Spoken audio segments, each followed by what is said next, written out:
Hello and welcome. We are here. Do you know what tonight is? What? It's our 40th episode. It's the big 4-0. And as you can see, we have a very special guest here tonight. It is Sir Sturdy, and he's going to be with us for all things Hellraiser. That's right. It's Hellraiser night. What you got there? The box. The box.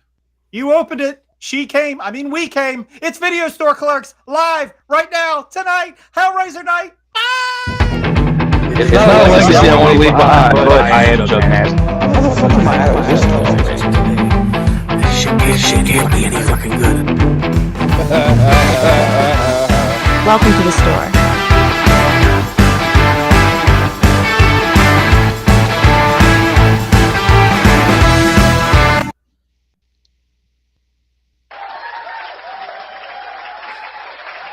Echo, echo, echo. Sorry about that. Welcome once again to Video Store Clerks. We are your clerks. I'm Dave. Chadman. Mr. Chuck Nasty. Mr. Chuckles McNasty. And as you can see, joining us for our big 4-0, he is the host of Horror with Sir Sturdy. You can catch him live every Tuesday and Thursday at 8 p.m. Central for Horror with Sir Sturdy. Also, Popcorn and Pints every Saturday night at 9. You can also join him for special watch parties on Wednesdays at 5 p.m. Eastern and Fridays at 8:30 p.m. Eastern. For his entire listing of all the content 6 days a week, please visit horrorwithsirsturdy.com. But he is here with us, Sir Sturdy. You guys give a way better intro than my own fucking co-host. Dang Oh, it. well, thank you. I Shit. feel like Rocky. He's like, you got a lot of nicknames. You I'm gotta glad go to for be here, it. though. I'm glad to be here. Oh, we appreciate it. And yes, by all means, you can find Sir Sturdy on Facebook. Follow him there. And also his YouTube channel. Just search Horror with Sir Sturdy. And this lovely gentleman will pop right up and you can check out his content 6 days a week. Good Lord. We tried that one time and it didn't work. It's rough. But anyway, tonight is Hellraiser night. Hellraiser 2022. Bam. And we're going to turn the chat on. So please join us in the live chat. Tell us your thoughts on the reboot. I guess more of a reboot than remake. Directed by David Bruckner. Hellraiser 2022. Now available to stream on the Hulu. What did everybody think? Initial How should we thoughts. do this? I guess let's start with a clip. We'll start at the beginning of the movie and work our way down. How's that? That's what she said. I don't like it. Fucked by YouTube on this What is it? In that situation. It's a puzzle. The only one of its kind. Forgotten until now. So if I solve it, do I get a prize? I do.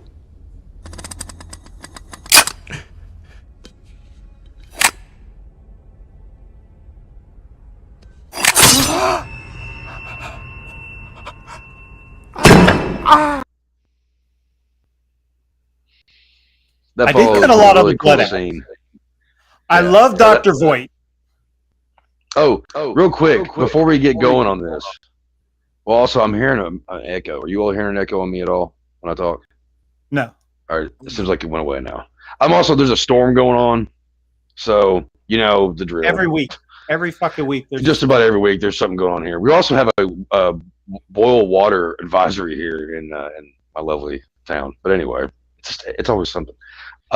If you haven't watched this movie yet, you probably should not listen to this because I feel like we might give a little. There might be a few spoilers here and there. Oh, so God. if we give a spoiler, let's say spoiler alert beforehand. That way, people need to fucking plug their ears and go.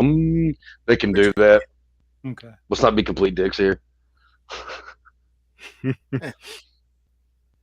This is true. We should spoiler warning, spoiler alert. Yeah. It may happen. Well, how about our new Pinhead? I personally like. Okay, first off, Or Hellraiser? this was a film that when we all found out that it was actually happening, mixed emotions, kind of like how recently we talked about the Monsters movie, but whatever. But this one really had a lot of people going, because big fan here, like elbow, first horror tattoo. I didn't know how I felt about it, but when I found out, like, it wasn't going to be Doug Bradley, it was going to be a woman. Which I didn't know she was trans until. I didn't know until the picture came out. I think it was when the first picture came out a couple months ago. Yeah, People I talking didn't about know. it. Yeah, Nor I did didn't I give a and fuck. I didn't care. Yeah, I don't. Yeah, care. I didn't really give a shit. But going back and thinking about how the Hell Priest was in Hellbound Heart, the original novella, I got a little open-minded to it, finding out that Doug Bradley gave his okay. Clive Barker had something to do with it too. If the masters are saying okay, then I'm gonna give it a shot. But I think that voice, the way she looked, face wise, I'll get into that in a little bit. I thought she looked cool. I liked her voice. I thought it was pretty cool. No, it's not what we're used to. Believe me, the whole time I watched this movie, I'm waiting to hear the voice. We have such sights to show you. Like just that classic Doug Bradley, like, fucking sound. And then that goes without saying. I mean, when you watch the fucking remake of Nightmare on Elm Street, that was a horrible movie. But you the whole time you're watching it, you keep wanting Freddy, the real Freddy, Robert Englund, to show up and save the day. But I didn't have a problem with her at all. Really, I thought she did a good job. Well, let's take a look. Miss Jamie Clayton. The makeup takes 4 hours to do and about 45 minutes to an hour to remove.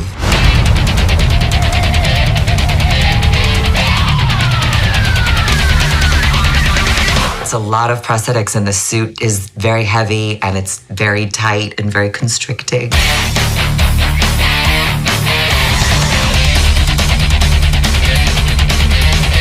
But it's so beautiful. Oh, it's wild.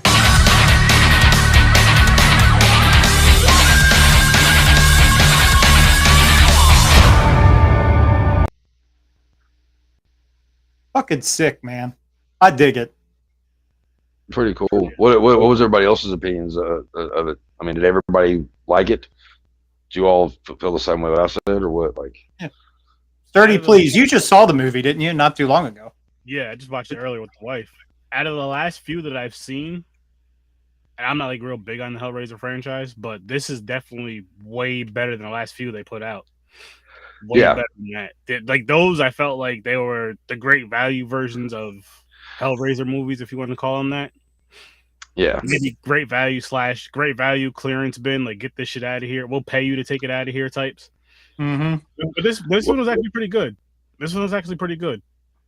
The thing about the shitty sequels is the fact that after 4, all the way up till Judgment, which I actually enjoyed, they were scripts for other movies, and they threw the box and the mythos and everything in with it, and that's why they don't work. I mean, and some of them are watchable, but they're not really good.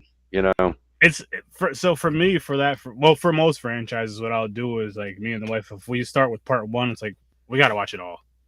And it gets bad with most franchises. It gets worse the further down the road you go. You get some shit that you're just like, how the fuck, what the fuck? Most of them, yeah. But you're still gonna watch them. Some are at least enjoyable.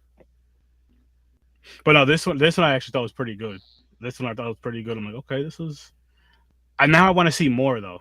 I want to see them do at least two more with Which ones have you seen? I've seen them all. But I haven't seen them all. I haven't seen them all in years, and I probably watched through them all. Maybe as far as watching them, 1 through all, one time. Maybe watching the first 3, maybe 4 times max. So I don't really know. You know what I mean? I don't really know the movies that well. Like I don't memorize them like that. Yeah. But again, they're not like one of my favorite ones to go back to. I don't mind them. Like I'm not mad if I'm watching them. It's not one of those. Right. Yeah.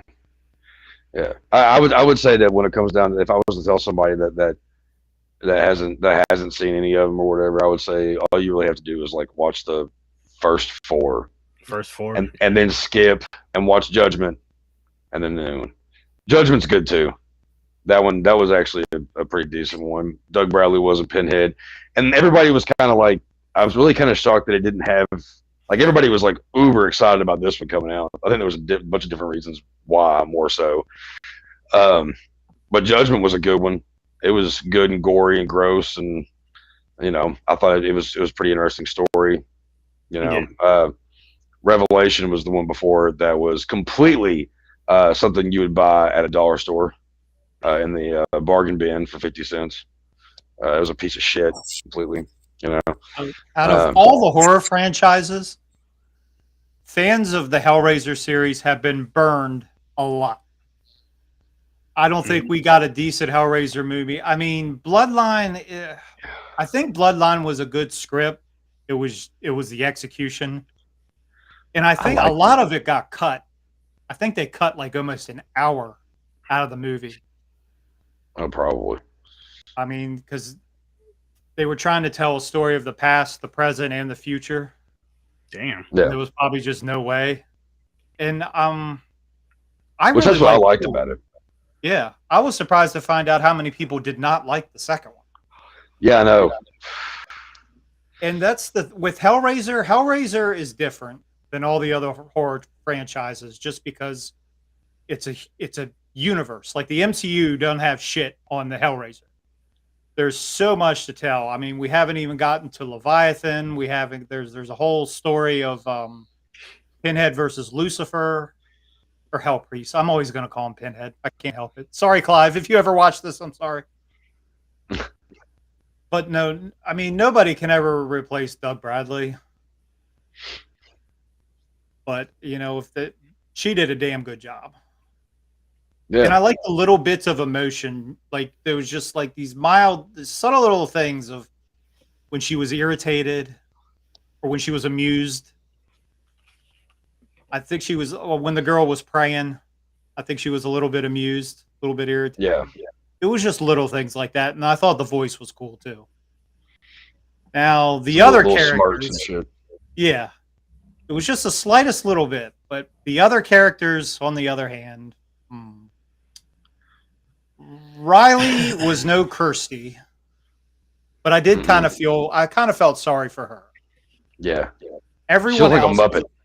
Yeah, everyone else was a fucking asshole. Everyone she surrounded herself with was a fucking asshole, including her brother. I thought her brother was a prick. Yeah. But I loved Voight. He reminded me of the Doctor a lot from the second. Yeah. So if they do a sequel, I'd definitely like to see where it goes with him. I would like to comment on something, because I was going to mention in a minute. Because like I said, I've got notes here, so let's just take a look at the Chuck Nasty notes. So all right. So one thing that I wanted to mention was like I said, I liked how her face looked. Okay. And then also this is with all the Cenobites in this one. Those walking cinnamon snacks we all love. I like the way they looked. Again, face. I like the way the face looked for the most part. But I did have some issues with just tad little itsy bitsy issues. When I first watched this movie, I knew I needed to watch it a second time. Let's just put it that way. And then I realized why, and thus I got a whole page full of things I want to talk about. But the outfits did not like. I thought that they looked stupid, to be perfectly frank. Very spaceman. That aspect that I didn't like. It looked too spacey. No, it didn't look like flesh that was peeling through. It looked like they were wearing plastic.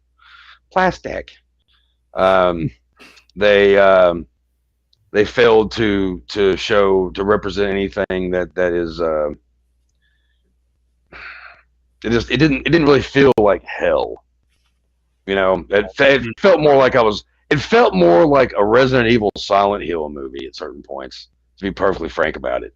Again, I'd like this movie, okay? So I'm not going to fucking dig a hole for it just yet. But there is a little bit of one that's kind of being dug the more I think about it. I miss the leather. Again, I know it's a reboot. Different characters, you know, some new versions of old characters, whatever the fuck. I get that, but they could have done so much more with the way they looked. I mean, like outfit wise, you know, that was the beauty of the Cinefights. Just because it was pretty much like they were wearing clothes, kind of, but it was all like their own flesh. Yeah, but it didn't look good. It didn't look great. No, that's why they really didn't show a whole lot of like full body shit though. Because they kind of knew, like, I think, like, once they did the faces and like the upper body, then like they just kind of rushed everything from like around like the torso down. You know what I mean? Like, but that's why I thought it was kind of neat though, because like they didn't have any outfits on, but like I did kind of miss the black leather look. That's the one thing that's something else though is the. But I wasn't mad at that. Yeah, the BDSM look was, you know, it's a Clive Barker staple when it comes down to a lot of his really out there shit. And the way their outfits were, that was kind of what it was, and it just kind of worked because it looked real. It looked like there was, you know, gouges in their chests and just the you know, and Butterball's, you know, belly and just everything. Like, I don't know, I think they could have done more, honestly, with the overall look. I like I said, I think they went more with a Silent Hill, Resident Evil kind of feel, especially towards the end when they were all ganging up. But that was one thing that kind of bugged me. I didn't really. It was a concept that was pretty interesting. I like the concept of it. You know, especially the Cenobite with her head pulled off. That she reminded me of. Oh, what the hell? The one from the fourth one. I know who you're talking about. I can't remember her fucking name. She always escapes me. Angelique or something? Angelique. Yeah. She was interesting the way her body suit was, because it was kind of, if I remember correctly, it's kind of showing almost like female parts and stuff. Like you're kind of see-through kind of look, which was kind of an interesting concept with certain things. But I don't know. It just so happens that we have a clip here.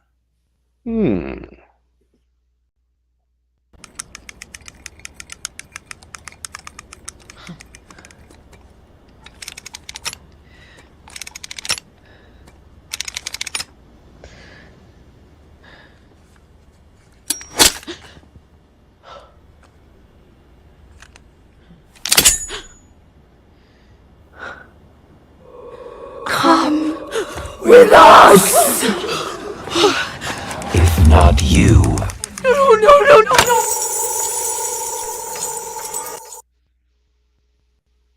Got a little look at her there. Yeah, she looks like a Muppet. She really does. Like fucking Muppet. The box, that's one thing I really did like about this. The box. fact I like how the box changed. Mm-hmm. It was a little different, and it still kept with the, you know, with the originality of, you know, from the first couple movies. All the stages. Mm-hmm. I thought it was cool, and the little ways about the box and how it would get blood. You know, a blade would come out here, or you stick your finger in because people are fucking stupid and will stick their finger in stupid holes. Yeah, I thought it was pretty good. That part was that aspect of it I really liked. So that was kind of cool.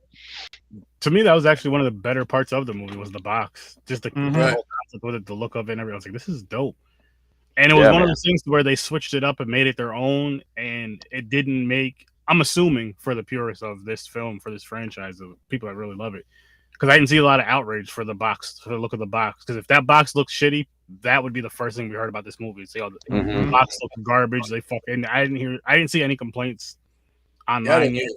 that shit comes out like that. Like as soon as this movie dropped, the first person that fucking sees is gonna put out that tweet, hashtag the box sucks or some shit, and then everybody's gonna just see the box, a whole bunch of shit. I didn't see that, and which is a great thing because when you change something like that or switch it up, it's like you have to knock it out the park.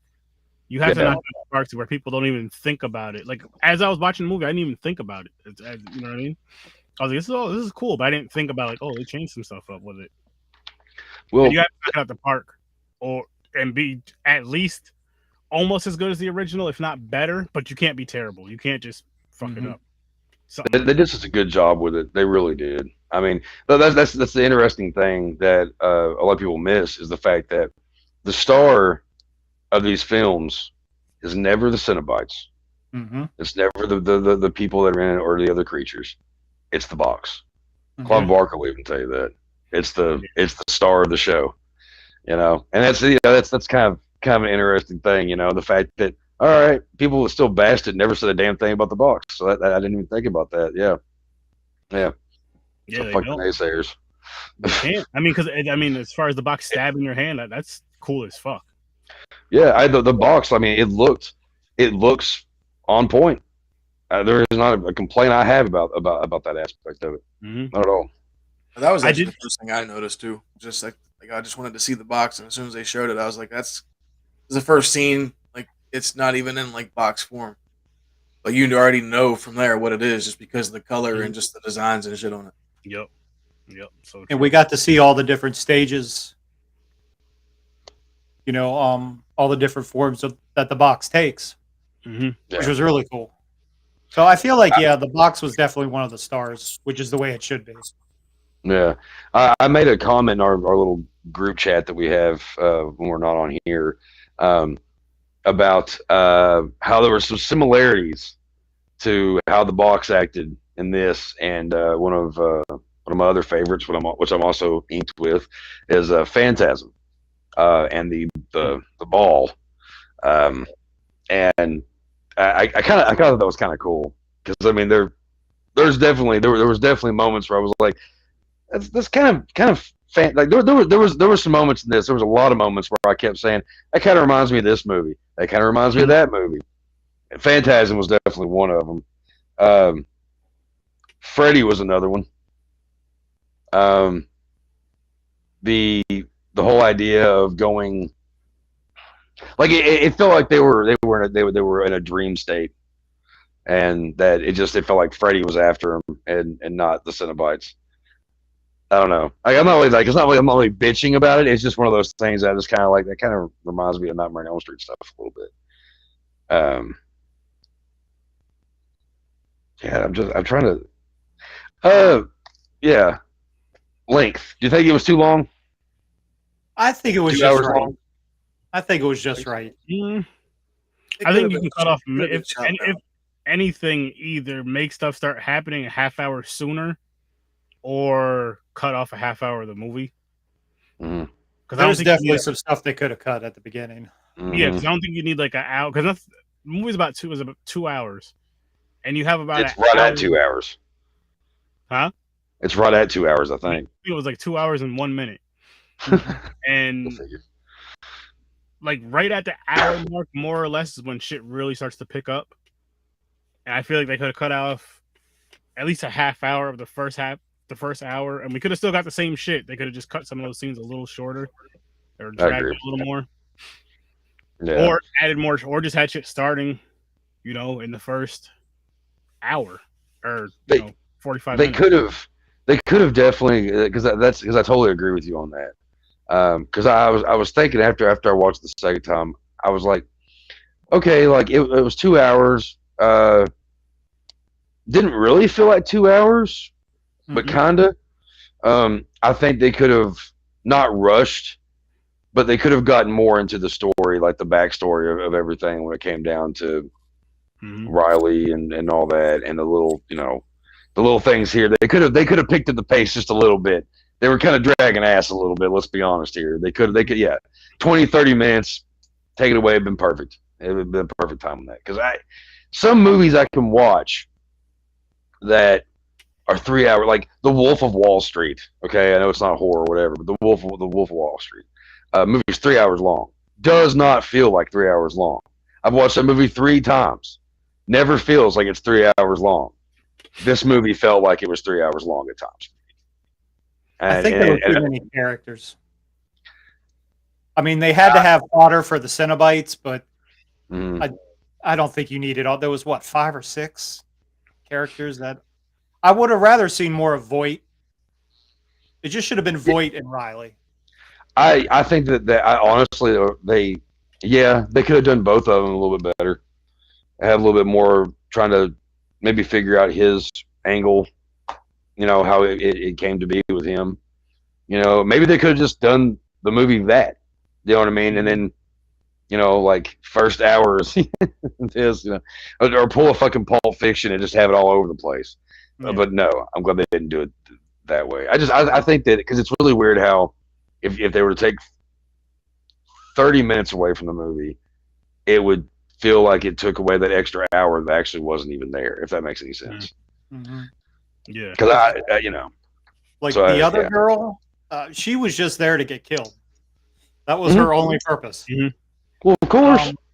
And her brother's boyfriend, he was a dick. Yeah, and how did he live? Why didn't he bleed out? Yeah, because he got good gutted. Lord. Yeah, he got destroyed.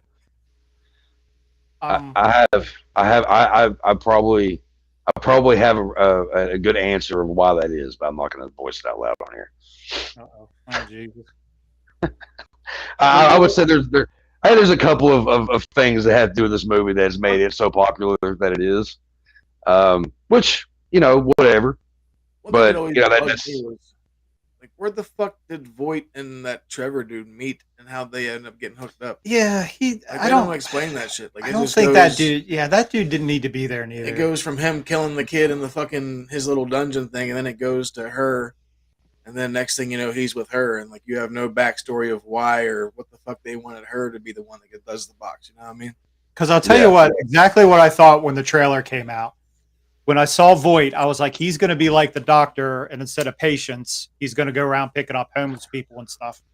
Because we knew Riley was supposed to be a recovering drug addict. We got that from the synopsis or whatever. So I thought that was the way it was going to go. And he was eventually going to pick her up, and it was just pretty much going to be those two. Because there weren't that many characters in the original. No, it's pretty basic in the original. But see, that's the other kind of crazy thing is remember the reboot of Evil Dead. What was the premise of that one? Right, that's the same thing I thought too. Like, I think I even texted Dave and was like, they're doing another movie where the drug addict is the one that has to fucking get everything fixed. Yeah, that's right. You did say that. Yeah. Well, it's the times we live in. Yeah, which I mean, again, I'm not saying anything bad about it. Okay, there's always about really anything horribly wrong with this movie. I mean, like I said, there are a few little tropes, but I'm also a picky son of a bitch. You know what I mean? Like, when it comes down to like a movie that's in my top 2 of all time, I'm going to be critical. If I find things, I'm going to be like, okay. And that's what I said last night. I was like, I'm gonna make a good, bad, and ugly list of all the things I've heard people say, everybody's opinion about this, that, and the other, da da da da da. And I'm gonna see how much of that I actually come up with. And honestly, I did come up with a lot more than I thought on the con side about things. And I've mentioned most of them because there was. I mean, was this a great movie? No. See, that's the problem. Me and my guitar player Josh were discussing this earlier about the thing is if people go into watching these movies, it's first off as a Hellraiser fanatic, I love these fucking movies. Like, I needed to be open-minded about it, with everything. But people are expecting more than what they're. Like, it's obvious it's not going to be a fucking masterpiece, like it's not. It's not going to be a fucking masterpiece, Hellraiser is a classic. We all fucking love it, I mean, it's in our blood. In those movies, when you see that those the way the box looks and all that shit, like you get excited. That kind of like fanatical feelings about these movies. But a lot of damage has been done to this franchise for a long time. Yeah, but the passion though, that's the one thing that I really love about this is the passion that has been given. They actually wrote a script for it. Again, I gotta mention it again. Judgment. If you haven't seen it, go watch it. Okay, it's actually there's a lot of things in that one I wish was in this, but whatever. But I wasn't expecting this to be a great movie. I was expecting it to be fun. The horror, I've been excited to see it. The horror community needs Hellraiser. This is the perfect time for Hellraiser. This is the time for Hellraiser to shine for every reason why you think it would be. And that's okay. 2022 has been an amazing year for horror movies. Yeah. I think it's going to be remembered for a while. I honestly do too. I really do too, because there was just a few movies that I went to see this year, and then how good Terrifier did for an indie film. Like, that's huge. That's Terrifier 2? Terrifier 2, yeah. Like, love it or hate it, but like what they did with that's big. And I think that's going to lead to indie films coming back. I hope so. I mean, indie films have been here for a while, but they are definitely made a comeback, especially also goes along with fan films being made and shit. It's horror movies and indie films have that in common. They go through these cycles. It's almost like every 10 years. They'll come back strong for a year or two, then die. 10 years will go by, it'll happen again. It's weird. Yeah. But, we whenever we hear the Hellraiser movie came out at one time, I mean, when Inferno came out, when Deader came out, when Hellseeker came out, whatever, it's like, oh, it's a Hellraiser movie I haven't seen yet. It's probably going to be just as good as the last one. Yeah, they just showed up at the video store. There was no marketing at all. They did not give a fuck. And crank it out. I didn't watch Hellworld until last year. I'd never seen it because I was told there's no point in watching it. And then I found out Lance Henriksen was in it, and I was like, shit, I gotta watch it. And actually, he's the best thing about that movie. I mean, obviously the Cenobites, and it really wasn't that bad of a movie. It's a watchable movie. Was it a great movie? No. Was this movie a great movie? No. Fun. Entertaining. They gave us our fucking fix. Okay. Now everybody can soak it all up, and we can all spit out the same shit for the next couple of months about it, and then people will like leave it be until they make another one, because I guarantee they will. This movie has had more hype. Halloween, what? Has anybody really heard anything? Has anybody gave a fuck? No, everybody's been wanting Hellraiser, as rightfully so. The new Halloween movies, are they fun? Kinda. Yeah, they're fun. That's everything we want them to be. Stupid, full of murder, some titties once in a while, some pot use, and boom, there we go. Like we need something a little different. Believe it or not. What'd you say? We're easy to please, believe it or not. Very. And I think it's just like Prey. It doesn't hold a candle to the original, but it's a worthy sequel. Still have not watched it. I'm that guy. I'm not going to watch it for another 10 years probably. Just because everyone's like, oh, have you seen Prey? Nah. Well, I watched this movie a few times just because I went in with the first original mindset like we always do because we tend to hate reboots and remakes. So I just went in there kind of comparing the two.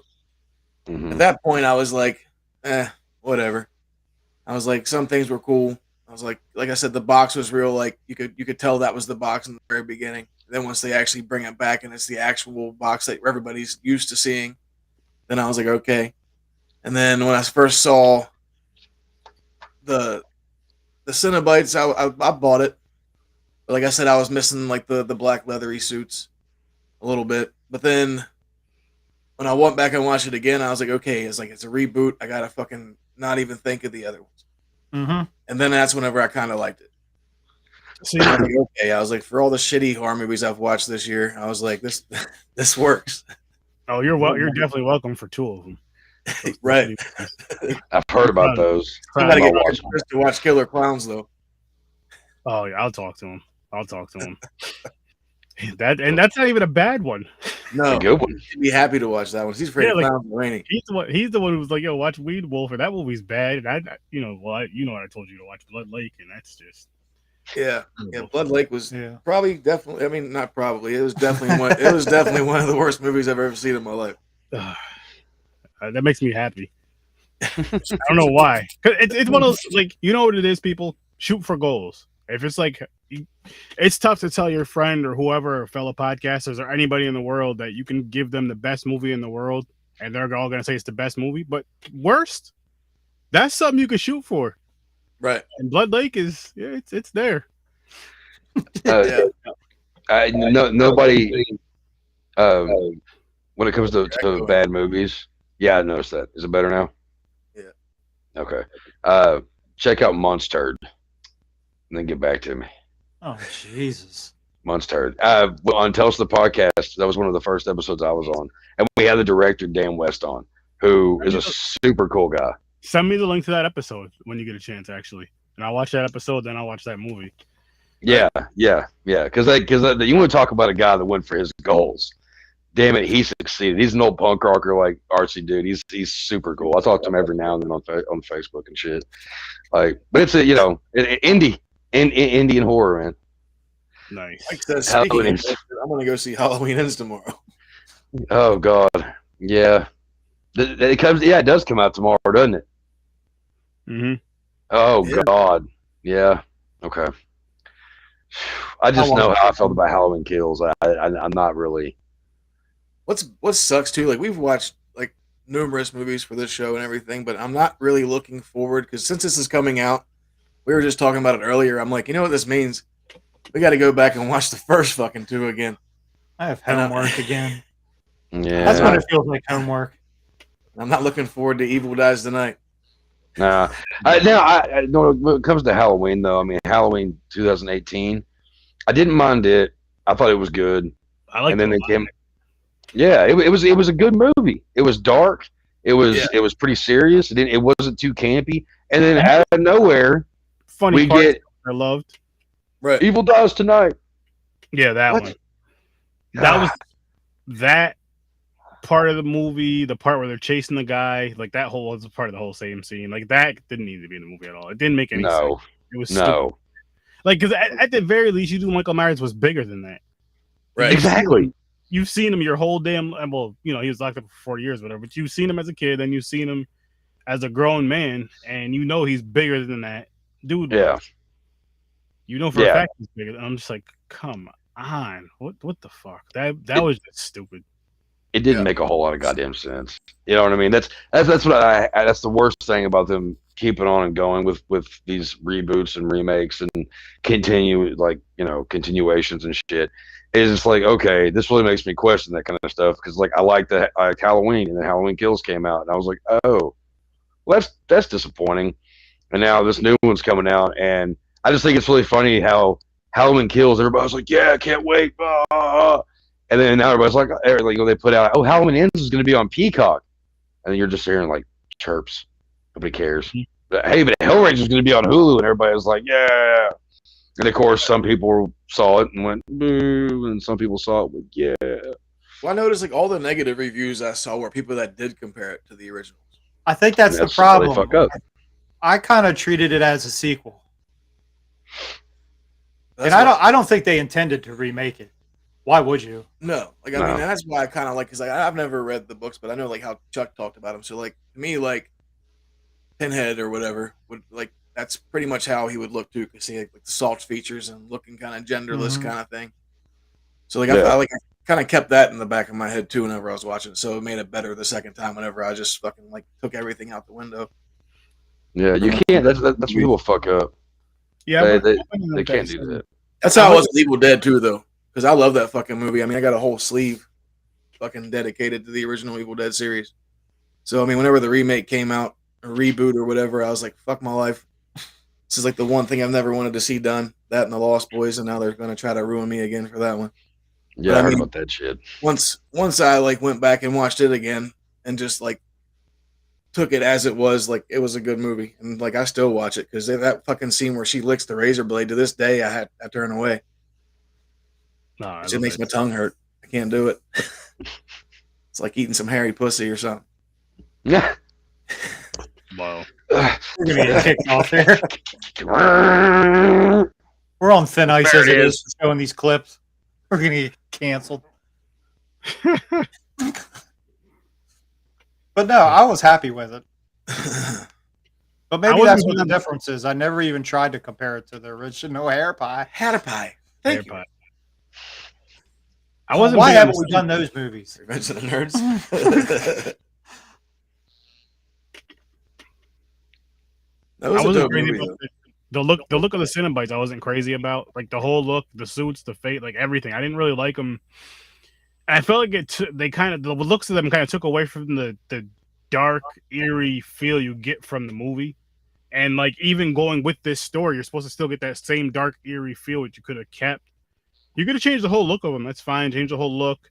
Just keep it dark. It doesn't even have to be the same the same black leather. Just dark, some sort of like dark clothing that just looks, I don't know, just gives you that feel. And I feel like they kind of took it away with that, and it kind of took the creepy, weird scariness away from it.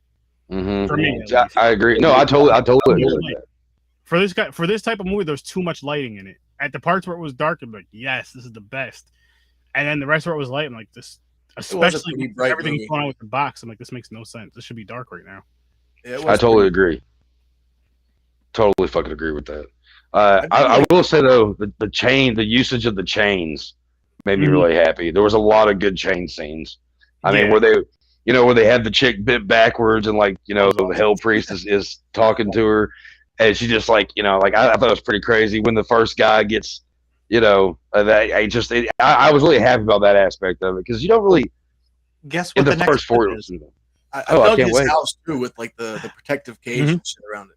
That was cool. Yeah, it was very, very 13 Ghost remake. Yeah. Yeah. See. I think I saw that somewhere else too. Someone said it was just like 13 Ghosts. I've seen that. Okay. Well, guess what? Guess what the next clip is, Chuck? That.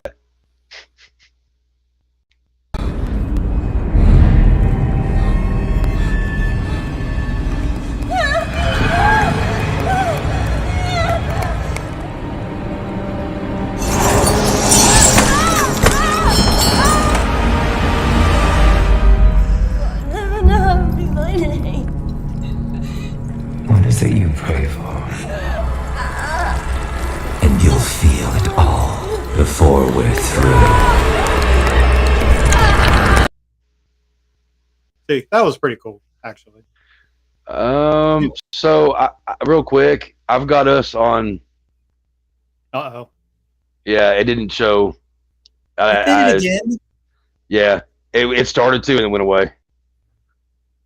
So I didn't even notice that the other ones worked either. All right, bear with me. Let me try one more time.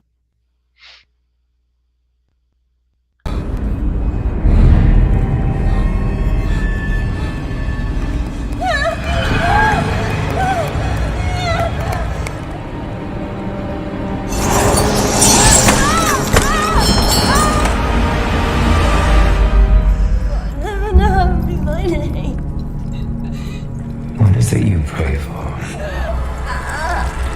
And you'll feel it all. Did it show? Nope. I hope everybody enjoyed both audios of that.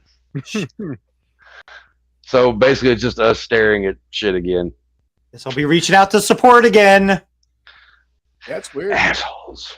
Yeah, I didn't even pay attention with the other ones if it did that, but I was like, I'm not seeing what we're supposed to be seeing right now. Us blankly staring at the screen again. Yeah, sorry, folks. If that's been doing this whole time, we're very sorry about that. Not our fault. Test run earlier today, and it worked. So I don't know why it's not working. Fucking with us. Yeah, because I went back and watched the last podcast we did whenever I did that shit, and that shit was pretty funny. Like, we were all just staring, like. I did too. Oh, the intro. Well, just a bunch of fucking teenagers is what we look like. Right, these are the best of us, though. Oh yeah. It looked like we were. It looked like we were watching like clips from fucking. You know, we thought we were watching Two Girls, One Cup or some shit. Classic. Damn it. Well, the intro played. It looked like that was it, though. Nice. Okay. We've never had this problem until last week. I don't know. Anyway. It's just the universe. But yeah, no. Continue on with this. I don't know if anybody, if any of you were familiar with the band Meshuggah. They're a band that's considered a gent band. I just like metal. Whatever. It's another podcast. But they downtune, and they're pretty fucking heavy and they're badass.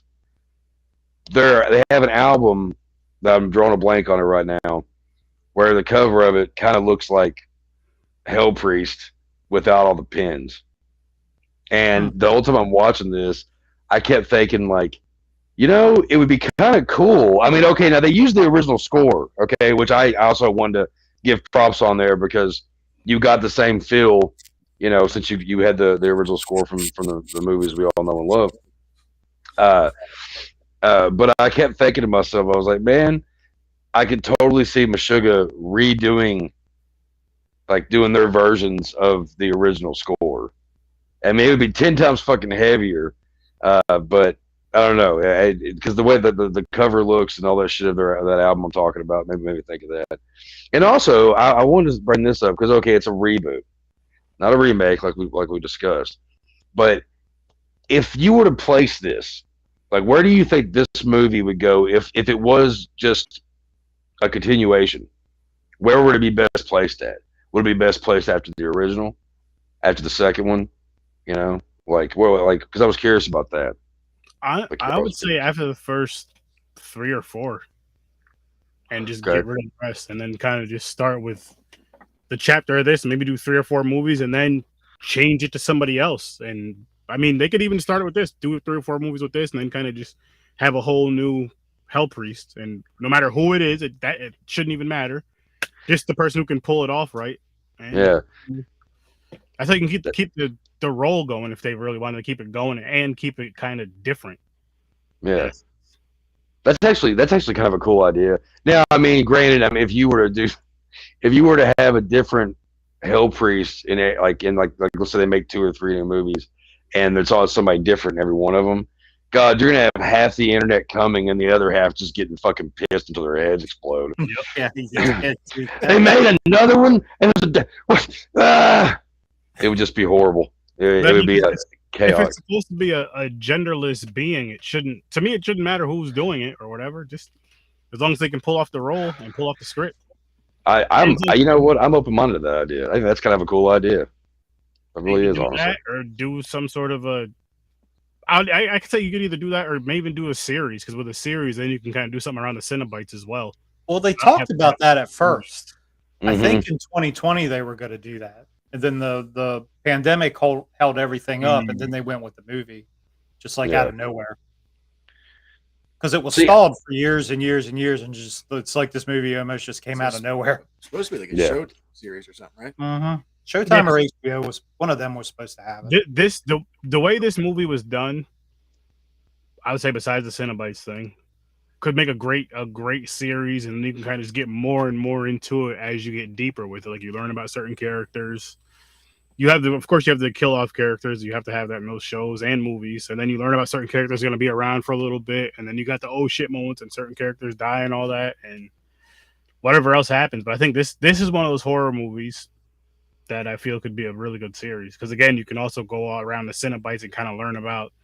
I don't know shit about the Cenobites just from watching the movies. So people like myself, and maybe people that know more about these movies and the books in general, because I don't know if the books talk about them more or what, but you can kind of get that, oh, so that's what they are, or oh shit, they actually went there with that.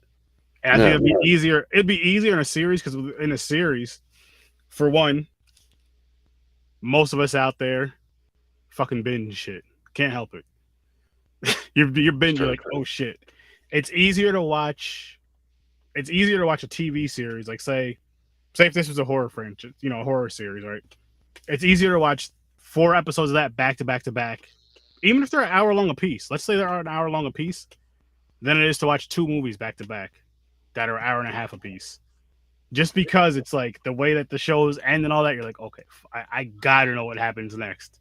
I have to know what fucking happens next. It's almost like the DBZ years, where fucking, they're powering up for 6 episodes, and the next episode they're finally gonna fucking fight, and you're like, I can't wait for it to get to that point. This can be that. This can be that. I mean, minus the power up shit, but this can be that with, you learn about the Cenobites, you learn about the Hell Priest and these characters and why everything's actually going on. Pull from the books, and make those books a series. Make it a series, and each book from book 1 to book whatever is each season. I could dig that idea. Streaming, not on TV, because I feel like on TV would fuck it up and kind of water it down. Oh, completely. Streaming, you got to do it on streaming, and whatever streaming allows the most, especially with something like Hellraiser. Yeah, I would say that if they were to make a series, it would be cool if they kind of started with the box, and go back to it, because even in Bloodlines, I mean, the general design of the box was already something that already happened. The merchant, he didn't come up with the design; it was already made. He just made it. He had to make it into a box. Mm-hmm. So, it'd be kind of interesting to if they were to do a series and maybe start with that. First season is the box, and then maybe like second season is the Cenobites or whatever the fuck. That'd be kind of interesting. But unfortunately, a lot of us viewers have better ideas than the people that make these fucking things, and they don't listen to us because we're just a little guys. Well, there was more than one box too. There was actually a bunch of them. Yeah. See, that'd be cool. I mean, that's every box gave you like a different Cenobite. Boom, there you go. I think different boxes did different things, if I remember. And that's a perfect thing for a series. It could easily, each box is in a certain town or certain cities, and go from there. Then have like then they really could. I'm sorry. I'm gonna cut you off. Oh, you're good. Go ahead. I was just saying they could then come out with a cereal that's a cinnamon snack, and then every box is a Cenobite if you're choosing. Free toy inside. Yeah. Now's the time. Yeah. Because there's enough story to tell in this. Like this TV series wouldn't have any filler episodes. Obi-Wan wouldn't need it. Uh-uh. Let me try one thing. Oh, Jesus. We're going to stare at one.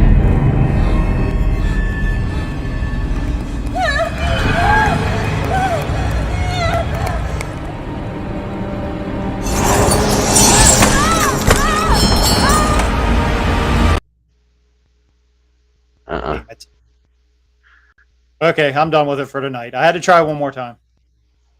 Hey, first did it with no sound. Well, wow, it really fucked us that time then. Okay, anyway, I'm done with it. I promise I won't fuck with it anymore. And yeah, shout out to Claude Barker. He turned 70 last week. Yeah. Oh, happy birthday.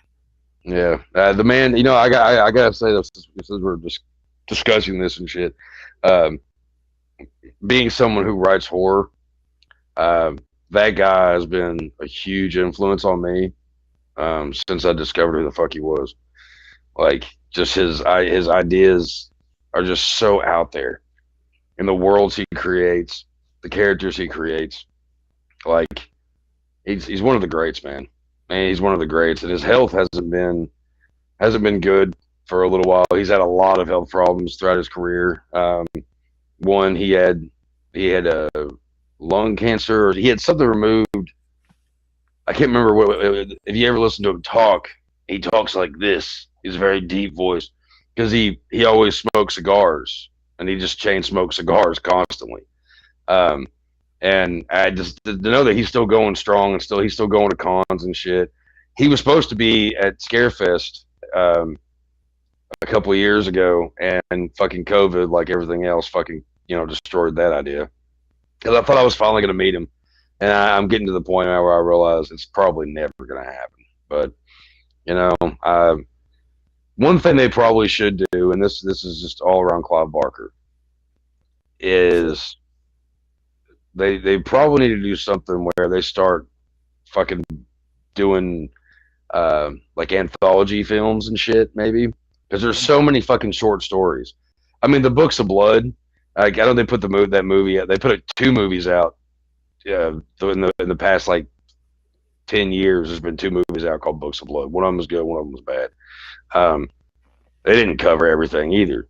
Like, that would actually what I'm actually hoping with this coming out, maybe opens some more doors for more Clive Barker stuff to be made, because I love Stephen King.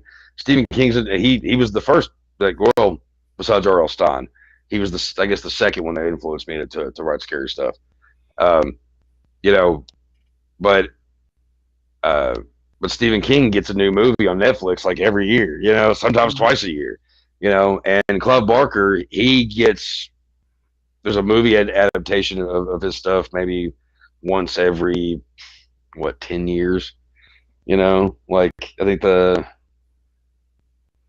was the last, besides Hellraiser? Oh, I mean, besides Books of Blood, there was also Midnight Meat Train. That was good. Which I liked it. Now, when that first came out, I saw it in theaters, and me and my friends, I don't know why, it just we left there not liking it. I don't know. I still don't get, because I watched it again later on, and I love that movie. I think it's fucking great. It shows how fucked up Clive Barker really is, because you think, oh, it's just a killer on a fucking like subway. No, it was wild. I was like, holy way shit. more than that. Way more than that. The fucking, like, you know, the stuff on the guy's skin and just everything. I mean, the little creatures. I mean, it's like, good God, man, the guy's a fucking genius. Fucking hats off to old fucking Clive Barker for being the baddest ass motherfucker to ever put pen to paper. Period. And he's a great artist, also. Yeah, he's awesome. Yeah, like there's not another Clive Barker out there. You know what I mean? He has his own style of writing, and I can't thank him enough. This is where I would usually take a shot, but I'm alcohol free this evening. Oh well. RC Cola it is. That's why also once upon a time, Pinhead was supposed to be in the Freddy vs. Jason sequel. Mm-hmm. So it was a rights issue, I'm sure. Because Dimension Films would not let go of those fucking movies for nothing. Like, I think the whole company had to go under. I think that's the only reason he got them back. It's so crazy. You think about these movies that should have been connecting, or just whatever the case may be, and it was always arguments about money. But thinking about it now, you're like, just imagine how much money they would have really made if they were just like, you know what, let's all just work together on this shit. Because us fans are going to keep buying it. Right. And then cons down the road, and fucking you re-releasing the same fucking movie 47 times on every single type of anything that comes out of it. The diehard fans are going to get that. And then the very next day, oh shit, it's in a fucking steel box Blu-ray. Gotta get that one too. Yeah, dude. Little figure. Oh yeah, I'm getting that. Yeah, I think I have like 8 different copies of like the whole fucking Evil Dead trilogy. See? Have Clive Barker do a 50 Shades of Grey remake. You know what? He would probably make that badass. That would. I mean, that goes back to the BDSM shit, dude. I mean, that's if you've ever read, like, if you've ever read any Clive Barker, like his more extreme stuff, the Books of Blood and Damnation Game and Hellbound Heart and all those, even the Scarlet Gospel, which is a movie, or which is a novel that came out a few years back that connected Hellraiser, Nightbreed, and Lord of Illusions, Cabal, and all that shit together. Fuck, I lost my train of thought. Fuck. Well, was it the Scarlet book that had Pinhead fight the devil? Yes, I'm pretty sure that's the one. I think that was his big fuck you to all the sequels, because didn't it just end with the devil taking over New York City? Spoiler. Maybe. I'm not going to be that guy. Books are a little different than movies. Like, because there's people out there that are sitting there just listening, and then, yep, never mind. Okay, thanks, Dave. But something else I wanted to bring up. One thing that when I from the first started watching this new Hellraiser film, it reminds me of. It starts out and reminds me completely of a Hellraiser comic book. It has that kind of same kind of story plot. Because there's always, somebody who's fucked up and lost their way or whatever the fuck kind of thing. And they always remind me of that. And that's something else too with a lot of these movies that they've made sequels to and all this shit. They're missing out on graphic novels because you can do so much with that shit. The Nightbreed comic books, their connections to after the movie was done. I mean, like, you could do so much more with a comic book, like, in a lot of ways, to make it more justified in a lot of ways. You could have any character you want in it. You know what I mean? Like, it's all the same, I think a lot, like Phantasm. Okay, Angus is dead now, but there's more to be said about Phantasm. Graphic novels. Uh-oh. We lost Sturdy.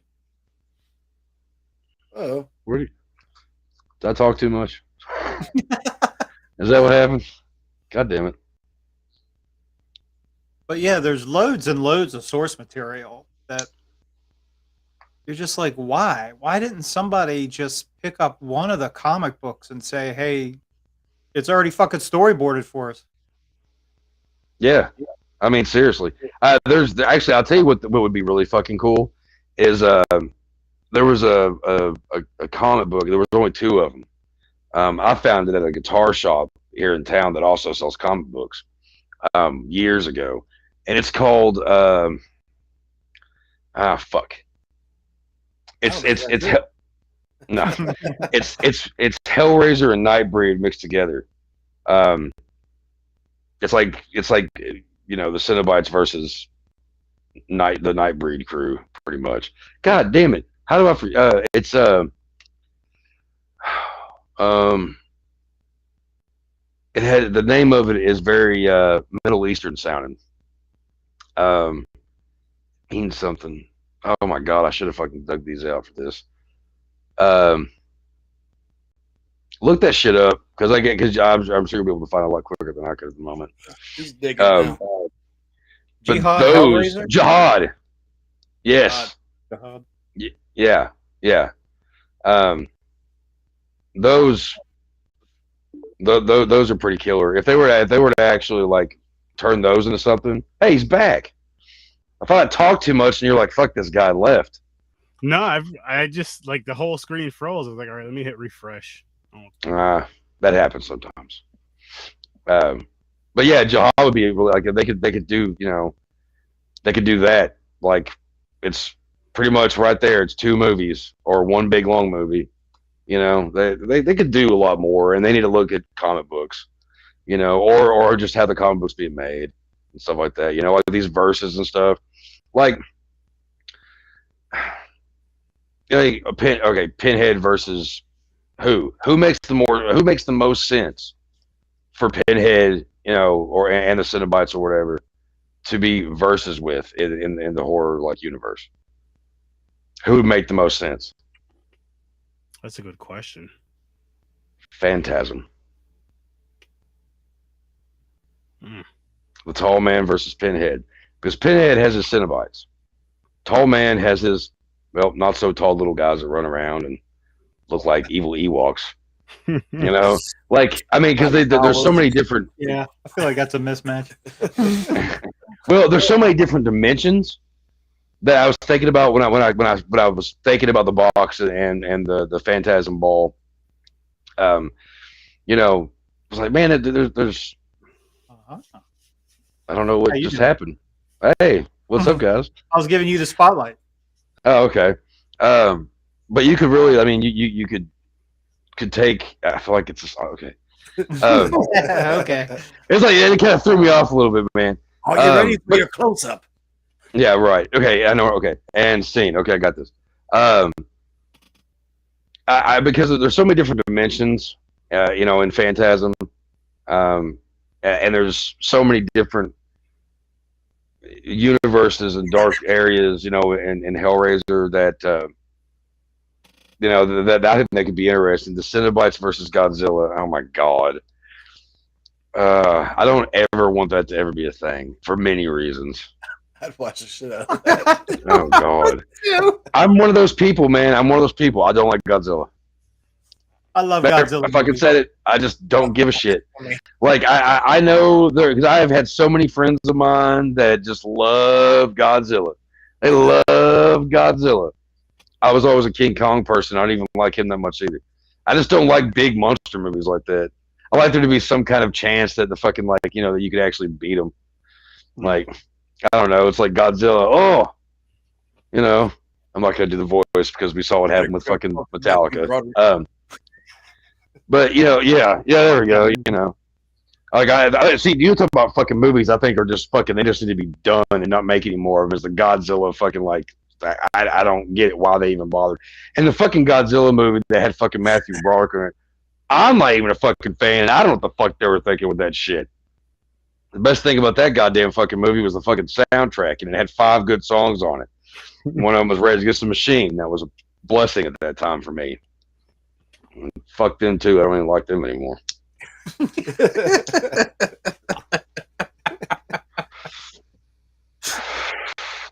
What can I say? But it was actually, there's another book that was with Sherlock Holmes. Yeah, I've never gotten to read it. It looks awesome. What was that? What was that called? Sherlock Holmes in the Merchant's Box or something like that, or Leviathan. Yeah, damn, I almost forgot about that shit. Damn. Now that would be a cool movie. Yeah, and look, he investigates something with the box. The box turns up in one of the stories. And I was like, that's a fucking cool idea. Yeah, just let's not get Robert Downey Jr. to play Sherlock Holmes in this. He did a great job, but we probably need somebody. Well, I don't know. Fuck it, maybe he could do it. I like old Robert Downey. He's a good guy. RDJ can do anything, and RDJ we trust. There we go. You know what? Just get Lance Hendrickson. Dye his hair, and he can be Sherlock Holmes. Why? Because Lance Hendrickson can do whatever he wants to do. Just dye his hair. I don't know. Fuck it. Just leave his hair white. Fuck it. He's the old Sherlock Holmes. Yeah, I don't know. He's a veteran. See? As he is. Hats off to you, buddy. Cenobites versus the Critters. That's getting a little warm. That's all right. That's an interesting idea. Another mismatch. I love the fucking Critters movies. I got problems. I mean, the thing with that is there is a lot of critters that could be in that big ass ball at times. So right. But you also got to think about it's not just the critters. You also have the bounty hunters. Ooh. So that could be interesting. Pinhead versus Wishmaster. Okay, now we've hit the nail on the head on this one. Pinhead versus Wishmaster. That would almost that would almost actually really work. Involving like the Wishmaster and the wishes and Pinhead needing the soul of the person that made the wishes, and the wishes was that he doesn't have to do. I don't know. That could actually work. How you could bring them together? That'd be a fucked up situation to be in. Yeah. I mean, bringing them together can be as simple as the fucking what the hell was it for Wishmaster that they took? I forgot what it was in that, but whatever they took from that, and then just the same with the box, have them both displayed somewhere. Similar with this, where someone acts like they're going to, where the guy sets the chick up acting like they're going to, acting like he wants it, but he gives it to her. You could take, but someone's really going in to steal it, and then they just unleashed both of them. See, that's an interesting idea. See, I could get behind that. See, the Pinhead and the Cenobites are shared. They're such a certain breed that it would take a certain, I don't know, a really good counterpart for it to make sense or even be worth a shit. It's like people were like, hey, Jason should versus Michael Myers. Yeah, because 2 silent people fighting is a lot of fun. There's nothing. That's why Jason versus Freddy worked, because Freddy talks and he's a smart ass. Do we really need 2 guys like staring at each other for like fucking like every like 10 minutes? I see you. But all we need is Laurie Strode to go to Camp Crystal Lake and not know what it is. Michael's gonna show up. See, now there's a good segue in that. See, that is interesting. And to top it off, she'll see Jason killing somebody, say from behind. She'll think it's Michael, but it's really Jason. And then it just goes. All hell breaks loose from there. They eventually meet up and fight to the death or to fucking the next movie. Somebody's thought about this before. There's something on you. No, I have there is fan films on YouTube, but I'm like, if you're gonna make it into like a real movie, it would make sense if she just leaves Haddonfield and goes to Camp Crystal Lake, and fucking somehow Michael figures out she's there and follows her there, and you already know to go. Yeah, of all places, Crystal Lake, and it's gonna be under a new name again. Yeah. Remember, we talked about somehow the Predator ended up with the box. That would. Oh, there's an interesting idea. That's interesting too. That would. I mean, potentially that could actually work. I mean, think about in Predator 2. What did they give Danny Glover at the end of it? Like an old school fucking Daniel Boone fucking gun or some shit. You know what I mean? Like maybe the Predators are the ones that they're passing it down. I don't know, but see that would almost be like how would Pinhead feel if he comes down and he tries to fucking take the soul of a predator, a Yautja, and he what the fuck are you? You're one ugly motherfucker. Don't do that. Is Candyman a Cenobite? No, Candyman is not a Cenobite. But Cenobites are servants to Leviathan. Leviathan is the real villain. But the thing is, though, Candyman could be potentially a Cenobite. Because all the Cenobites were people at one time. Now we're getting deep. I mean, I knew it was going to happen. It's okay. It's okay. Just bear with us here on this. It's going to be okay. It's going to be fine. Just sit back, relax, and just enjoy the... Sit back in your favorite easy chair. Anybody remember Offspring? Wow. Anyway, what was I fucking saying? God damn it, me and my fucking mouth. I see you guys messing with that box. Right, it's moving. Oh, we've been all over. We've been doing Hollywood's job for him. You're welcome. Yeah, right. What's funny is when my son, when he was pretty much fresh melon, he hadn't been out of his mother's womb that long. Me and my ex went to a scare fest and got him a onesie, and it's the box, and it says, "This is my puzzle box." Nice. And he wore that for maybe 3 weeks, and he outgrew it like a son of a bitch. I still got it around here. I was like, I'm keeping it. Just like I still have his Pantera onesie he had, which that didn't last long either. But that's why you shouldn't buy all the cool things for your kid when they're that young. Wait till they get a little older and they can wear it for a year, at least 6 months. Yeah. Fucking weeds with legs, I'll tell you. They're crazy. So, but what was everybody's overall, I guess, feelings towards this movie? I'm trying not to fuck with the videos anymore, but man, it's hard. Every time something's broken, I gotta fix it. Gotta fix it. Leave it alone. Sturdy, what about you first? Watch it anytime soon again, but it was dope. I watched it because the first day it came out, I was like, I need to go back and watch it again because I think I'm just too excited. So I need to let it process for a minute. But I don't know. Every time I watched it, I liked it more. See, I liked some parts more, but then other parts I just found other stuff wrong that I didn't like. Still too many characters. Her brother was an asshole. Everyone she surrounded herself with was a fucking prick. I hated I honestly hated all the characters in it. Like all the Voight character was okay.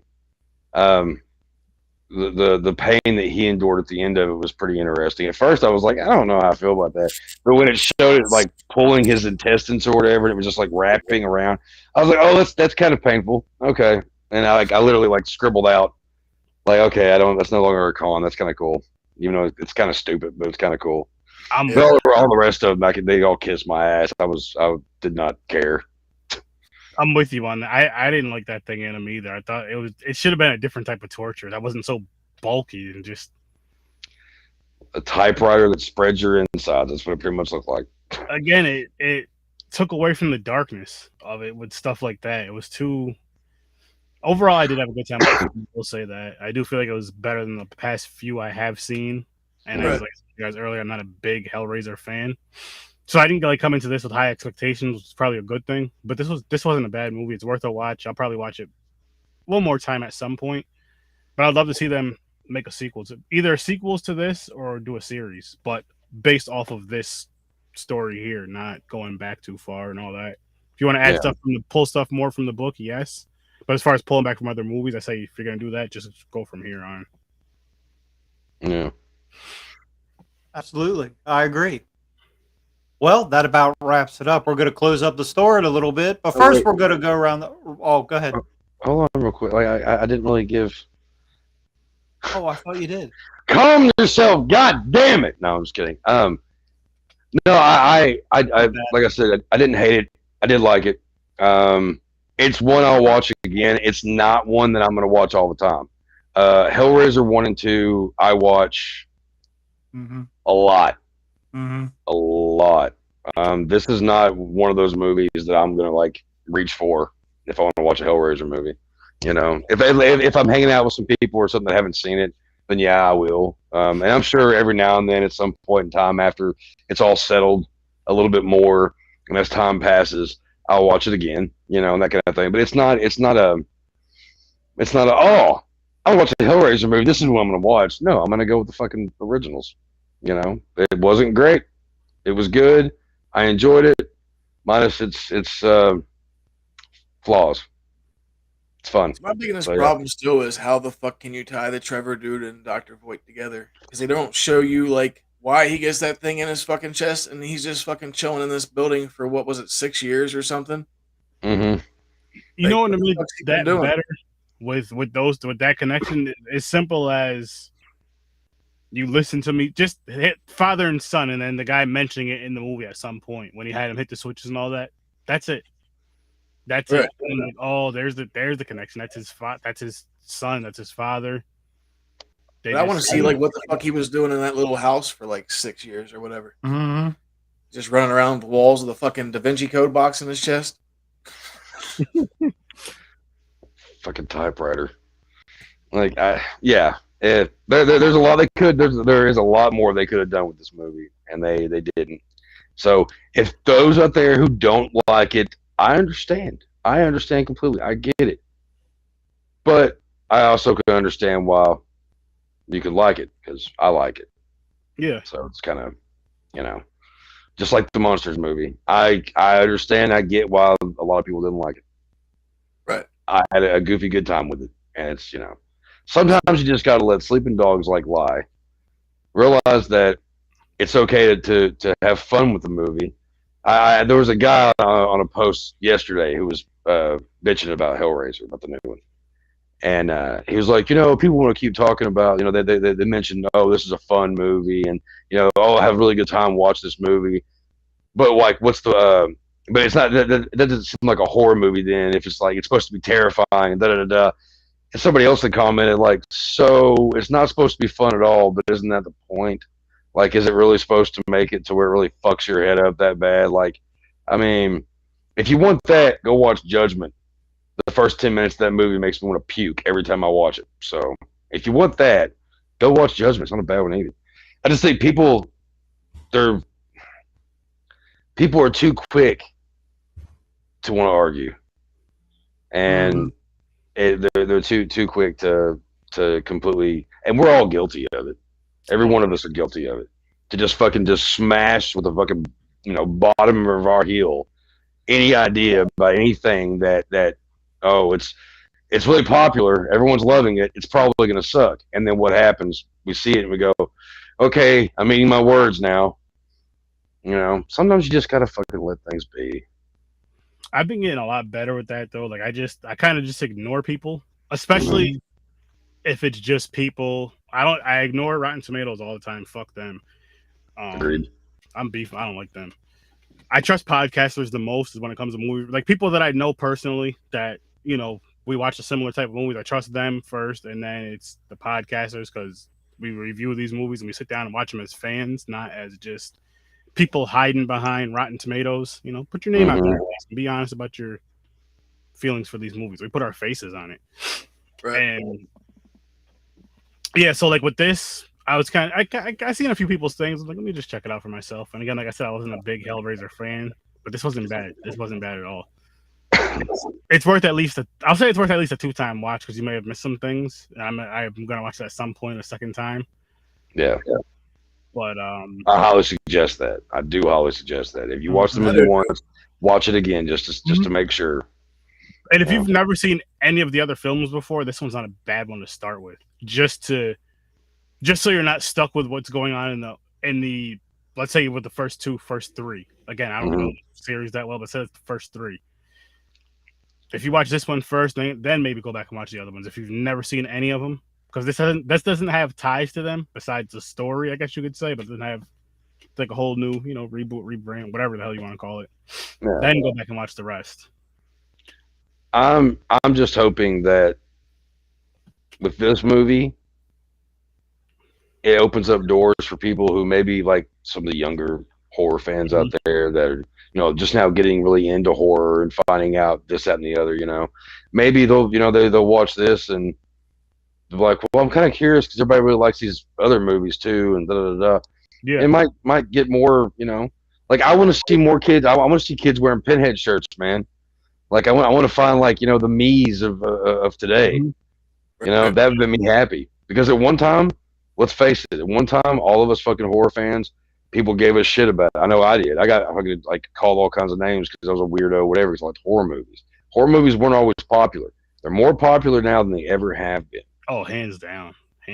But one social media helped with that a lot. But I say for good and bad because with social media you see things are being popular, so everybody jumps on it. That's the kind of bad, but I guess it's also good because for certain projects that deserve that attention, they do get it.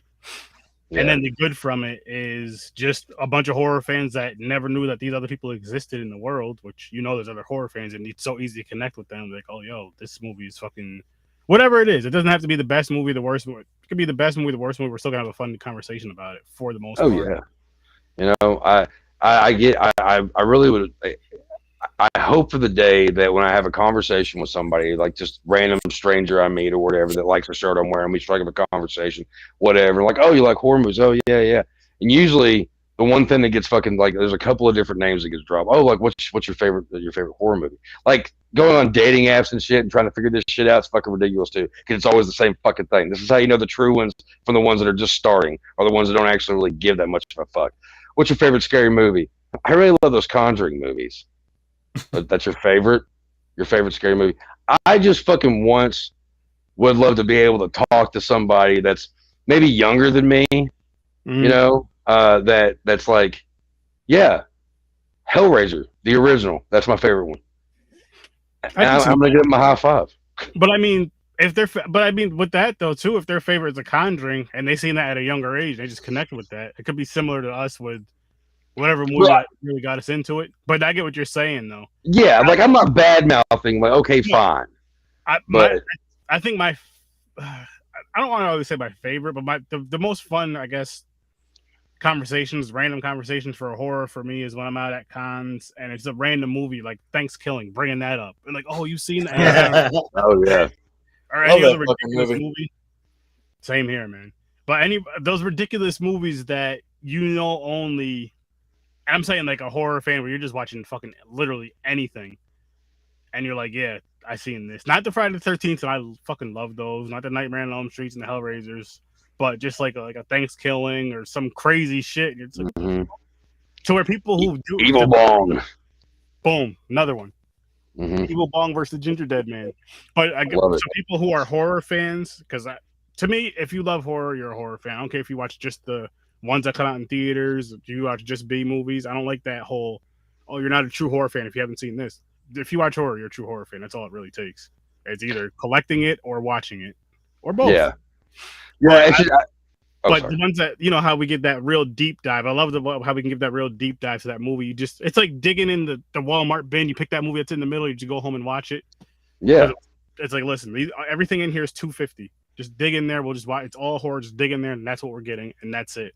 And that's what a lot of those movies are, and they're more fun than you think they are. Like, especially if you're someone who's never watched those type of movies. My best advice to you guys is if you smoke, get high as shit and watch them. If you don't smoke or drink or anything, just turn your brain off. Go back to your childhood and pop these movies in and have a good fucking time.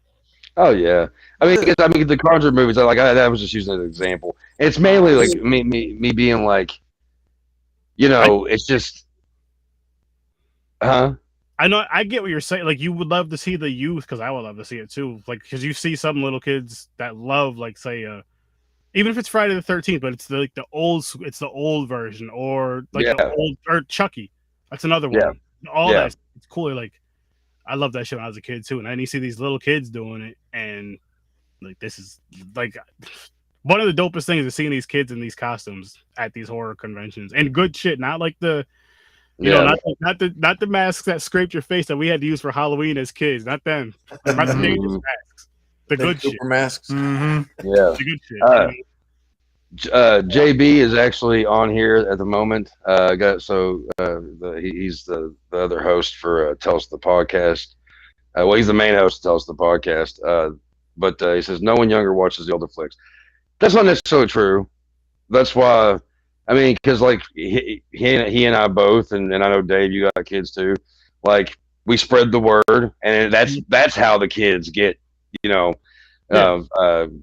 to spread the word about that shit, is when they're being fed it by their lovely horror parents. I was gonna say it's up to us to show them those movies at the same time, though, because if we don't show them that, they're just gonna watch what's coming up and what's coming out and what's. You know what I mean? Majority is true. What their friends are watching. And like, but come watch this. Come bring your friends over and watch this shit, and then, then we'll dig into some other shit. And if you can handle that, because you guys think this is crazy, no, fuck that. Watch this. Watch this. I love watching younger people watch these movies for the first time. The best reactions ever are the younger people that watch RoboCop for the first time. Right. It just blows their mind. And I wouldn't. I don't think I could really agree with Justin, with JB on the majority is true, because I know there are a lot of there's a big. I mean, you go to all these horror cons. There's a lot of kids there. He's already on a Blumhouse fucking rant. Oh God! As a matter of fact, the con that I did back in August, there was a few kids there, but there was another vendor there with their kid, and going back to Killer Clowns, guys.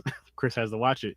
This little girl loved the freaking movie. Like, her mother came over and bought a coffee mug and some other Killer Clowns thing. So I went home that night and I was talking to my wife. I was like, I have a Killer Clowns Blu-ray that I got a while ago, still in the package with the cool cover art on it. I was gonna give it to her tomorrow if her mother's okay with it. So I seen them at the con the next day. And I asked her mother, because it's a horror movie and it's it's not like it's a kiddie movie. So I'm like, is it okay if I give her this? I don't want to just give her the movie.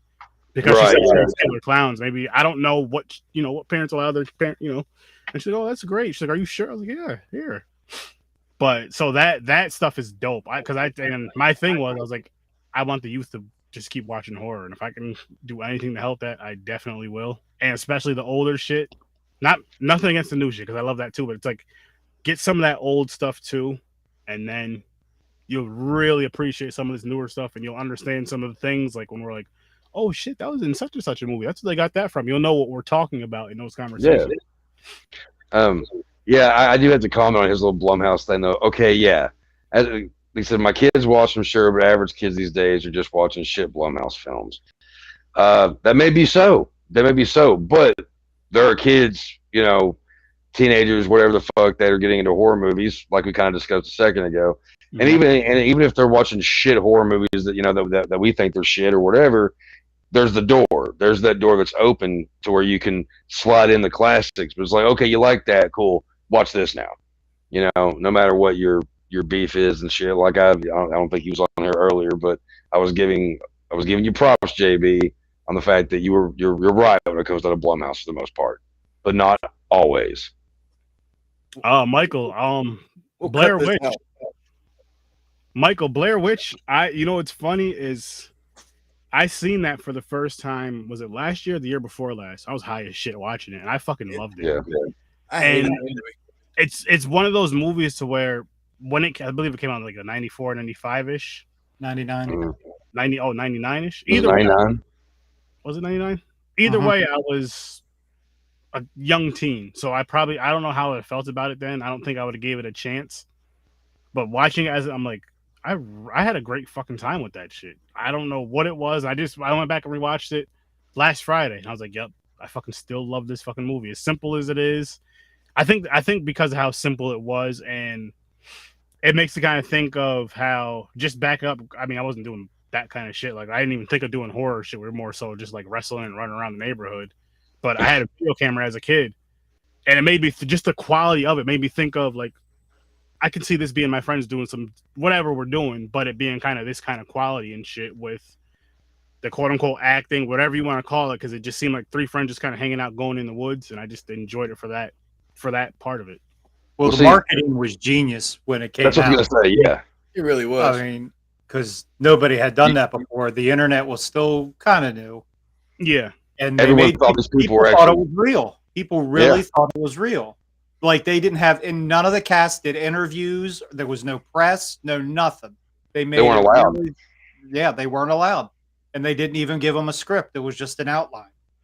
Yeah, I saw it when I saw it in theaters. I mean, it was like they hadn't come out and said anything about it, and so everybody did believe that it was real. You kind of questioned it or whatever, and it's like, what the fuck? And then they came out. I think it was on the Video Music Awards, and it was Heather and Josh and Mike. And they come out, and everybody's like, and that's when it was pretty much released. Okay, it's not real. And it loses. It lost a little bit with me because of that. I'm also like, I respect the Blair Witch, and I like what it did, especially for the marketing and stuff. But one of the biggest problems everybody had seeing that movie in theater was the fact that it made you want to like puke, because it was, it was kind of rough. It was kind of rough to watch in theater. But I mean, honestly, the last 10 minutes of that movie makes up for it, because that last scene is like, I still get chills. I can just have that movie on for whatever fucking reason, which is, it's very rare when I do, and then I'll have to stop and watch that whole end part, and just every time, like, you see Josh, and then the fucking camera goes down, and just like, oh shit. And seeing that in theaters for the first time, thinking it was real, it had everybody kind of curious about everything. I mean, even fucking Sci-Fi put out a documentary about it all, which I've still got somewhere around here, actually, on good old VHS. It's we were lucky enough to be a part of that. They don't really have much shit like that these days. Smile, they did something interesting with that, which I have yet to see this movie. I really want to, where they placed people in different, like, sporting events and behind news stuff, just smiling. Yep. No, like, the whole time. I went and seen that last weekend. Yeah, that was good. I was like, oh, I've heard good things about it. I've kind of crazy in a good way. Same with Barbarian, had some wild parts in a good way. I'm like, yeah, this was actually a pretty good year for horror. Yeah. Oh, dude, it's the last, honestly, fuck. It's been building up for so long, and in the past, like, 6-7 years, the horror community has risen, and that's why we have, like, Shudder and shit. Like, before Shudder, I mean, it was like there really wasn't that many good streaming sites for just horror. Nah. And Shudder's fucking killing it with the movies and stuff they're showing on there. They've got everything from, like, fucking, foreign films, like you got the Italian Giallo films, and you got French movies, and you got these Shudder originals and all that shit or whatever. It's like it's coming back, and it's been back for a while, but now more than ever, it's the time for certain movies to come back at least enough to show some of the youth. Okay, this is this, like Hellraiser. This is this movie. Now let's go back and watch this one. What's going to happen, and I'm telling you right now, all the horror video games that are coming out are going to pull the youth to watch like the original Chainsaw, the original Creep shows. Mm-hmm. I can see that. I can definitely and definitely Killer Clowns because that game looks badass. That game does look dope. I feel like with the Texas Chainsaw Massacre and with Creepshow, even if they don't go and watch the originals, they'll at the very least want to make them go watch the remakes of them, which I'm not mad at. Hopefully they go watch both. And then with Killer Clowns, I mean, they have no other choice but to watch the original. Well, if you're watching Texas Chainsaw movies, you've never seen them, start with the original and just work your way down. Because that's my number one favorite film of all time. So I'll just say right there, like, yeah, there's a couple of them I'm not too fond of, but I know what to expect. What the fuck is people really expecting these days from fucking shit? I swear I could go on another fucking rant. And just, I get so fucking tired of it. Like, oh, I was expecting this and it wasn't this good of a movie. And I hate this movie because, you gotta shut up. Fuck off with your inner dialogue. You know it wasn't going to be like the fucking original. You know it wasn't going to be what you were like, your deepest fucking desires were hoping it was going to be. They showed you the fucking box. We fucking been wanting forever. A little passion behind a goddamn fucking Hellraiser movie. Goddamn bada bing, bada boom. There you have it. Fuck.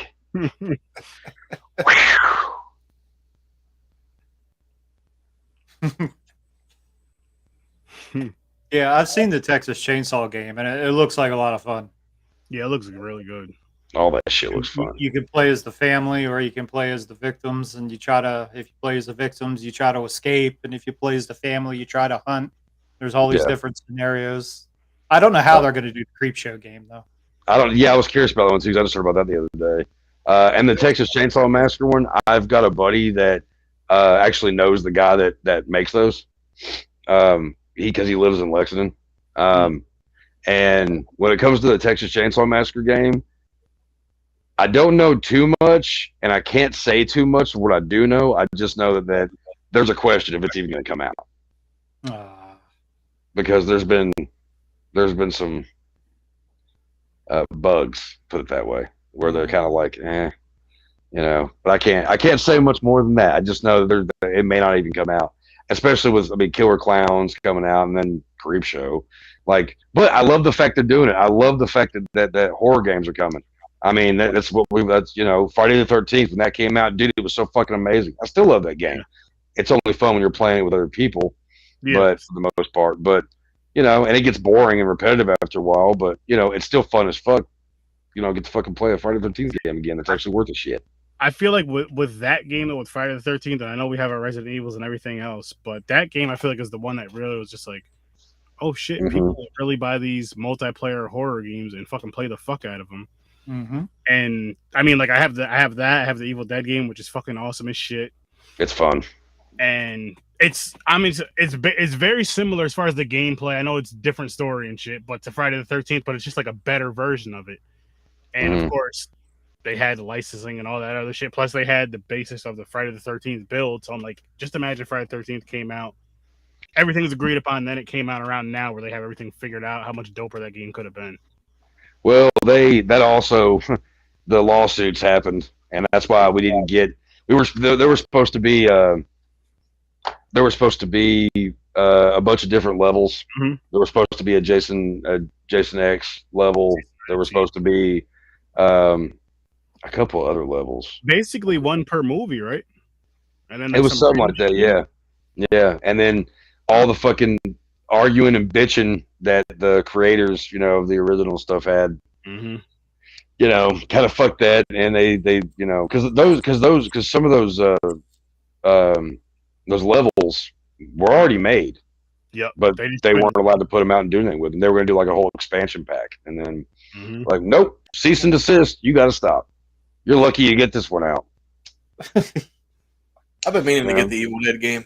I haven't bought any game. I haven't really played games like the newer ones, and I couldn't tell you how long. Like we got on our little retro kick, and I never really went back to the newer shit. But from what I hear, like I'm gonna have to get that Evil Dead shit. Oh, it's fun. It's fun. You get a group of people and just have fun with it. I've only gotten to play it for maybe an hour at my buddy's house a few I'll months probably back. get that and the Killer Clown game. I can't wait for the Killer Clown game.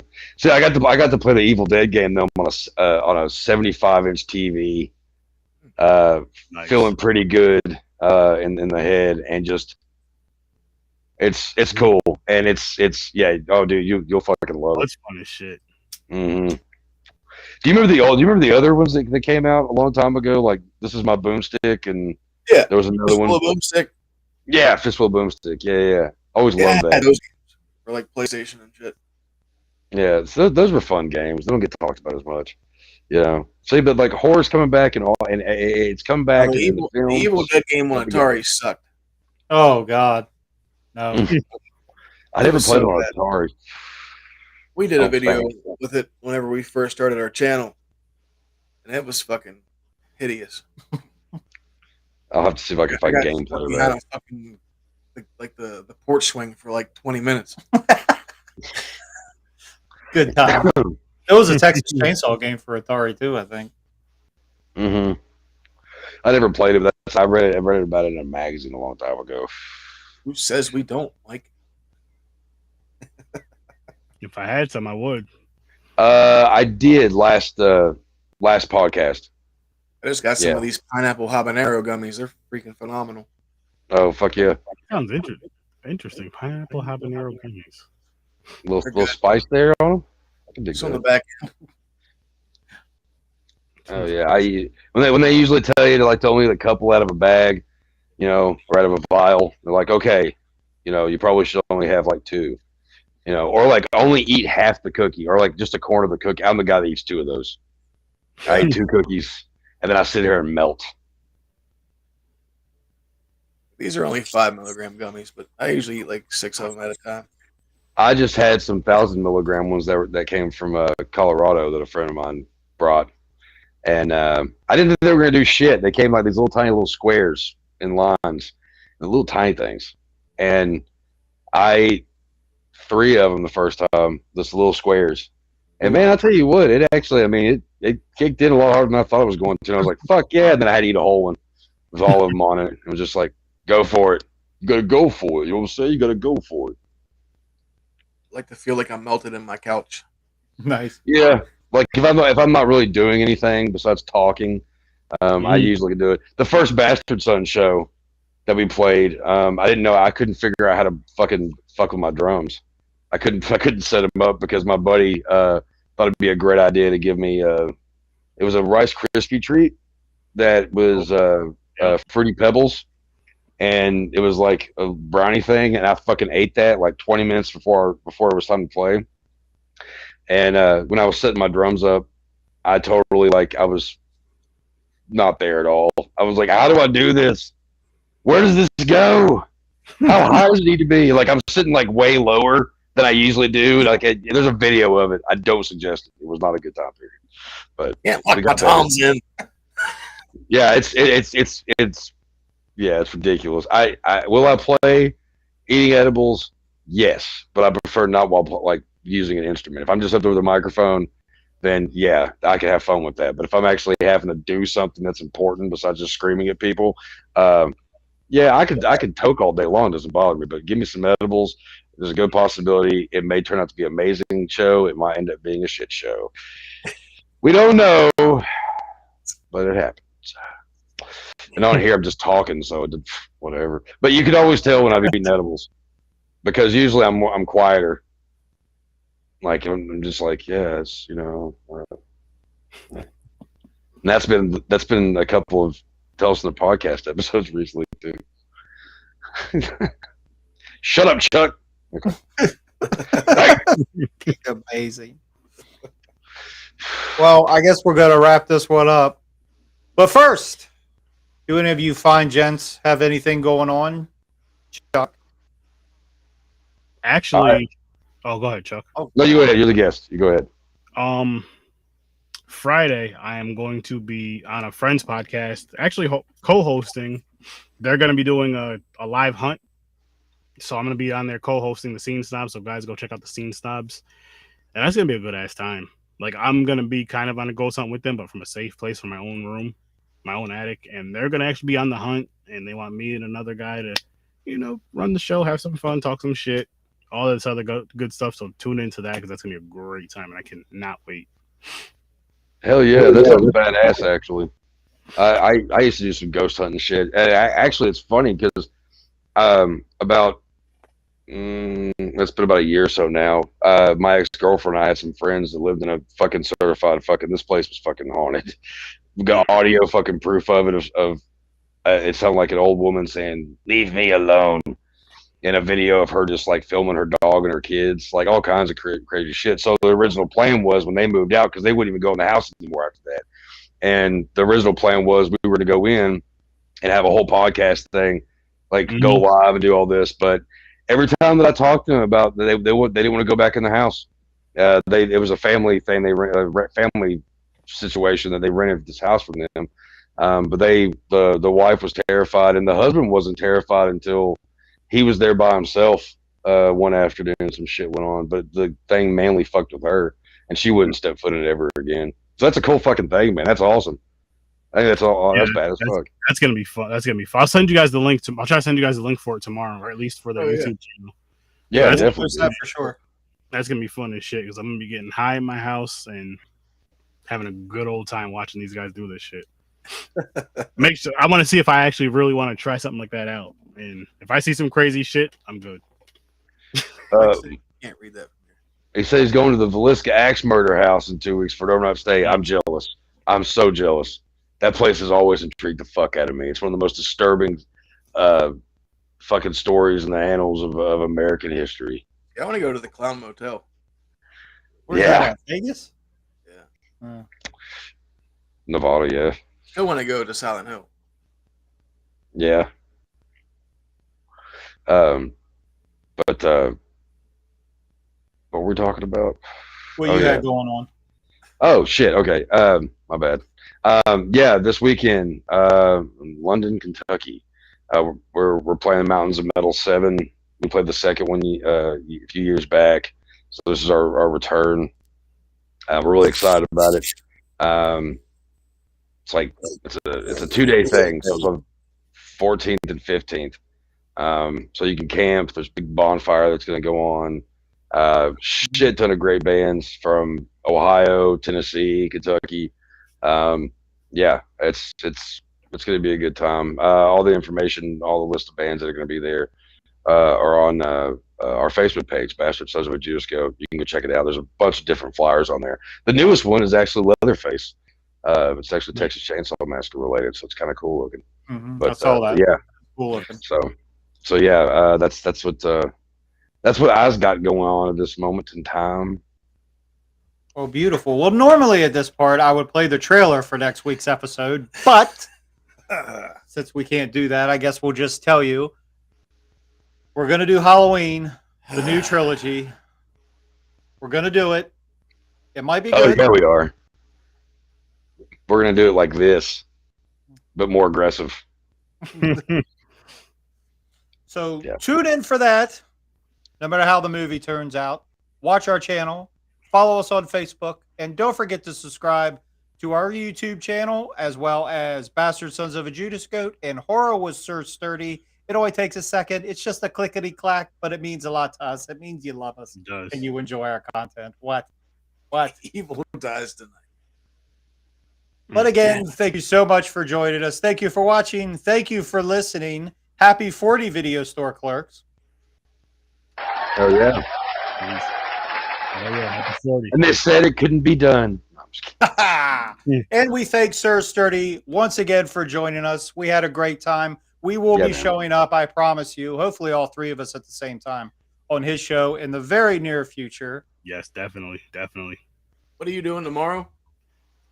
Tomorrow? What is tomorrow? Horror was no, I'm not doing anything tomorrow. Okay. So I did see that you were taking a week off whenever I was watching The Cube. Yeah, I took this week off, and then I'll be taking another week off in like 2 weeks for the podcasting part of it. But I'll be doing my watch parties when I can during that week. That's what I was doing this week. More so. Excellent. And they're a lot of fun too. So once again, follow Sir Sturdy on Facebook and YouTube as well. For Video Store Clerks, I'm Dave. Chad, man. I'm Chuck. Have a good night.